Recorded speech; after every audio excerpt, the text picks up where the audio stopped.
Le Real Madrid est totalement séduit et satisfait des premiers pas comme de Xabi Alonso en tant que nouveau coach du Real Madrid. Pour l'instant, les résultats sont parfaits. 7 matchs cette saison, 7 victoires. Donc le Real Madrid est très content de Xabi Alonso. Ce ne sont pas seulement les résultats. Toute l'ambiance à l'intérieur du club est fantastique. C'est vrai que quand tu gagnes, tout se passe bien. Les joueurs sont également très satisfaits des méthodes de Xabi Alonso et de la façon dont il est attentif à chaque détail et de leur relation avec lui, d'après Fabrizio Romano.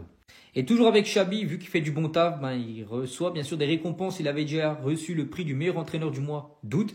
Et il fait partie cette fois-ci des 3 nommés pour le prix du meilleur entraîneur du mois de septembre. Concernant Kylian Mbappé, lui figure parmi les joueurs qui peuvent remporter le prix du joueur du mois de septembre. Et il y a des chances. Il n'avait pas remporté pour le prix pour le mois d'août. Ça avait été Nicolas Pepe. Mais là, il y a des chances qu'il le remporte au vu de tous les buts qu'il a pu marquer en Liga sur ce mois. Et à noter qu'Eder Militao lui figure parmi le joueur qui a inscrit le plus beau but sur le dernier mois. Un magnifique but, les gars, inscrit contre l'Espagnol Barcelone, frappe de plus de 30 mètres en lucarne. Et on finit aujourd'hui avec le Santiago Bernabéu. Les lettres, les gars, sont en train d'être mises, les gars, le B du Bernabéu. Donc voilà, c'est en train d'être mis. Dès que ça sera fini, je vous montrerai à quoi ça va ressembler. Et en y réfléchissant bien, est-ce qu'on serait pas sur une des plus grandes stories de l'histoire du football? Une story venue après un match complètement raté de la part du Français. Ce jour-là, on avait tout vu. Des Poirier, ses collègues qui lui mettaient des mbatas sur le crâne. Il était tellement décevant que ses collègues ne le calculaient même plus dans le tunnel. Il était au plus bas et il avait fini son texte par dire que c'est le meilleur moment pour changer la situation et montrer qui je suis. Suite à ça, il a commencé à monter crescendo jusqu'à confirmer ses dires contre Manchester City et son magnifique triplé et poster une nouvelle story en disant « Ma phase d'adaptation est finie, il est temps que je décide du cours des matchs ». Malgré la très mauvaise fin de saison du Real Madrid avec un gros flop de Carlo Ancelotti, Kylian est quand même passé de ça jusqu'à finir soulier d'or. Ça l'a même considéré comme un potentiel candidat au Ballon d'Or. Et comme depuis 8 ans, il finit encore dans le top 10 au Ballon d'Or. C'est finalement son ami Ousmane qui remporte ce Ballon d'Or France Football. Kylian a donc 26 ans, 0 Ligue des Champions, 0 Ballon d'Or, mais il n'a qu'un seul rêve, suivre les traces de son idole CR7. Et sur le début de saison, c'est clairement le numéro 1, MVP sur MVP. Kylian n'a qu'une idée en tête, objectif Ballon d'Or 2026. D'autant plus qu'on est sur une année de Coupe du Monde, sûrement la dernière de Cristiano Ronaldo. Et malgré tout ce qu'on peut dire avec sa concurrence, Kylian sait ce qu'il lui restera à faire cette saison pour faire de ses rêves une réalité avec pourquoi pas un sacre qui serait remis par Cristiano Ronaldo. Et bien que les saisons viennent de commencer, dis-moi en commentaire qui de Lamine ou Kylian obtiendront ce sacre ultime. Même égaler un record de la légende Sergio Ramos, il l'a fait, le meilleur latéral gauche d'Espagne, Alvaro Carreras. C'est choquant, c'est pas moi qui le dis, les faits et les stats sont là. Sur les 3 derniers matchs, écoutez bien, il n'a pas été dribblé une seule fois face à Levante, l'Espagnol et Marseille. Même en Ligue des Champions, c'est trop facile pour lui. Et c'est pas tout, il est en train de détruire des records en plus. Sur son dernier match, il a récupéré le ballon 16 fois et ça n'a plus été fait depuis Sergio Ramos en 2019 pour un défenseur du Real Madrid. C'est pas pour rien que c'est un titulaire indiscutable sous Xabi Alonso. Il a été mis au repos que 8 minutes. C'est bon pour vous? Et comme si ça suffisait pas, c'est le meilleur latéral du monde dans les 5 grands championnats. Il est premier en interception, en ballon touché, en passe courte, en passe dans le dernier tiers. Offensivement, c'est un monstre. On l'a vu que même défensivement, il est tellement solide, beaucoup trop fort. Il faut continuer d'en parler parce que c'est pas assez. On n'en fait pas assez avec nos joueurs. Mais ça change tellement des Fran Garcia et Ferland Mendy. Franchement, mais quel poulet. Ferland Mendy défensivement, c'était incroyable. Mais lui, c'est offensivement et défensivement. C'est ce qu'il nous fallait. Pour cette adaptation de fou, Xabi Alonso, il n'y est pas pour rien. Saliba a accepté de prolonger Arsenal. Le Real Madrid le suivait, ça on le savait depuis un certain temps. Moi les gars, je vous cache pas, je suis surpris de sa décision. Je pensais qu'il allait patienter jusqu'à la fin de la saison pour pouvoir prendre une décision. Mais après, il a pris sa décision de signer à Arsenal. Et c'est des joueurs comme ça que je respecte. Il n'y a pas que le Real Madrid dans la vie. Même si le Real Madrid, c'est mon club préféré. Mais il y a un moment donné où c'est grâce à eux que le football, il existe encore. Parce qu'imaginez-vous, si tout le monde allait renforcer des équipes comme le Real Madrid, les autres équipes, elles se retrouvent avec quoi? Donc il montre tout simplement son attache pour Arsenal. Il va prolonger peut-être de 3 ou 4 ans, voire 5 ans. Ça permettra à certains d'arrêter de diaboliser aussi l'entourage aussi de Kylian Mbappé. Quand il fait des fautes, j'hésite pas de le dire, mais là, honnêtement, dire que Kylian Mbappé s'occupe de la cellule de recrutement du Real Madrid, c'est quand même ouf. Alors que j'en suis sûr, il a rien à voir dans tout ça, au final. Surtout que les gars, j'étais perdu dans le mercato un peu du Real Madrid, sachant qu'on a énormément de défenseurs centraux, mais qu'on voulait recruter aussi Ibrahima Konaté. J'arrivais pas à comprendre. Au final, ça s'éclaircit. Je pense que c'est Ibrahima Konaté qui va signer au Real Madrid. J'espère que tout se passera bien.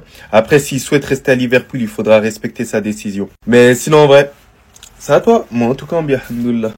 William Saliba set to sign a new 5-year deal at Arsenal. Here we go.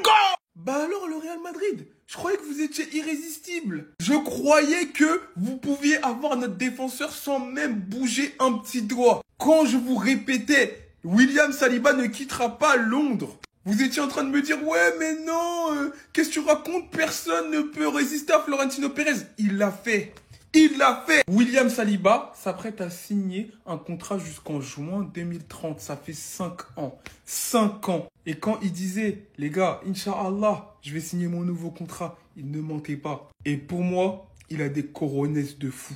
Il a des coronesses de fou. Parce que de dire non au Real Madrid et de rester dans le projet, de continuer à croire au projet d'Arsenal, malgré qu'il y a eu beaucoup de déceptions ces dernières années, c'est qu'il est vraiment sûr de son fait. Et il sait qu'on n'est pas loin de décrocher. Il sait qu'il nous manque que très peu de choses. Mais au-delà de ça, c'est une décision de bonhomme. Vous savez pourquoi? Parce que la facilité, ça aurait été d'aller au Real Madrid, tenter de remporter la Liga, voilà. Mais ça aurait été un défenseur parmi tant d'autres. Mais s'il marque l'histoire avec Arsenal, ça sera peut-être l'un des plus grands.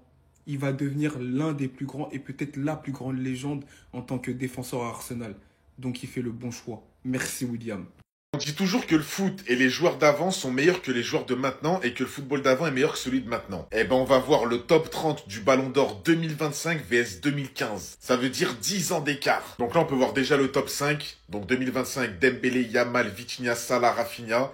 Messi, Ronaldo, déjà juste le top 3 les gars c'est affolant. Déjà il y a les deux meilleurs joueurs de tous les temps à la première et deuxième place. Ensuite Neymar, Lewandowski, Suarez. Ensuite de la 6e à la 10e place, on peut voir Hakimi, Mbappé, Palmer, Donnarumma, Nuno Mendes face à Müller, Neuer, Eden Hazard, Iniesta, Alexis Sanchez. Et pour les vrais qui se rappellent, Alexis Sanchez les gars c'était incroyable Arsenal. Ensuite 11 jusqu'à 15, Pedri, Vara, Harry Kane, Désiré Doué, Gyökeres, Zlatan Ibrahimovic, Yaya Touré, Agüero, Mascherano, Pogba. 16e place à la 20e place, Vinicius, Lewandowski, McTominay, João Neves, Lautaro Martinez, Gareth Bale, Vidal, De Bruyne, James Rodriguez, Benzema. Ensuite, Guirassy, McAllister, Bellingham, Toni Kroos, Robben, Rakitic. Bon, on va pas se mentir, collectivement, le foot, je trouve, il a un peu régressé, mais surtout individuellement, les gars. Parce que quand tu regardes à droite les noms qu'il y a, Messi, Ronaldo, Neymar, Suarez, Neuer, Hazard, Iniesta, non, les gars, franchement, l'ancienne génération, c'est trop. La rivalité la plus décevante du football, hein. Et la rivalité Erling Haaland, les frères Mbappé, trop décevant, trop décevante. Il y a 5 ans, les gars, quand Haaland est à Dortmund et quand Mbappé est au PSG, on nous vend cette rivalité. Déjà, cette rivalité qui n'existe même pas aujourd'hui, n'existe même plus aujourd'hui, comme celle qui va marquer les 5-10 prochaines années. Hein, Haaland, les gars, 20 ans, qui sort de Salzbourg. Machine à but, machine à but. T'as Mbappé, le frère, 22 ans, Wonder Kid. Il est promu. Il est vu comme vraiment le successeur de Messi et CR7. Tu vois ce que je veux dire? Le mec qui va tout rafler, tous les ballons d'or. On se dit, dans 5 ans, en 2025, il y a forcément un d'eux qui prend un BO. Voire les deux. Voire plusieurs BO carrément pour un des deux. Voire les deux, encore une fois. 5 ans plus tard, les frères, Haaland n'a que 25 ans, il y a encore le temps, mais je sais pas, on voit plus autant le potentiel en lui comme on le voyait avant. Enfin, ça reste un gros scoreur, hein. C'est un mec qui va toujours faire des stats de malade.